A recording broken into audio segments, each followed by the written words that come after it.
Sur ma chaîne, vous le savez, je commence petit à petit à trouver mon rythme. Et il y a un sujet que j'ai très envie d'aborder depuis longtemps, l'animation. J'adore les films d'animation. Disney, DreamWorks, les films moins connus, les pépites oubliées. Bref, tout ce petit royaume animé qui m'a clairement volé une partie de mon âme depuis l'enfance. Je compte d'ailleurs lancer une émission complète autour de ça à la manière de youtubeurs que j'adore comme Mayolek. Mais aujourd'hui, j'ai envie de vous parler d'un concept un peu différent, pensé spécialement pour TikTok et les shorts. Ces derniers temps, je vois beaucoup de vidéos qui parlent de représentation dans l'animation. LGBTQIA+, diversité, identité, personnages oubliés, etc.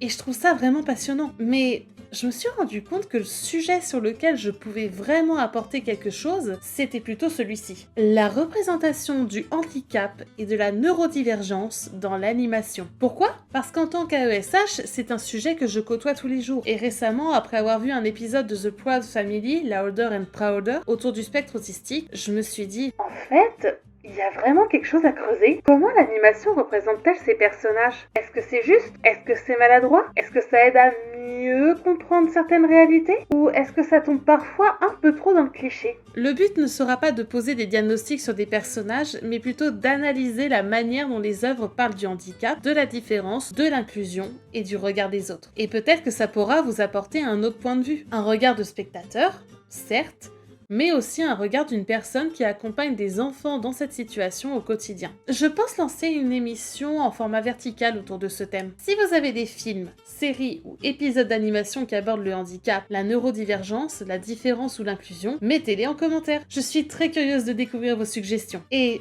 merci à tous ceux qui me soutiennent déjà dans mes projets. Parce qu'ensemble, mes chers gardiens, on peut remettre un peu d'écoute, de douceur et de lumière dans ce grand bazar qu'est le monde.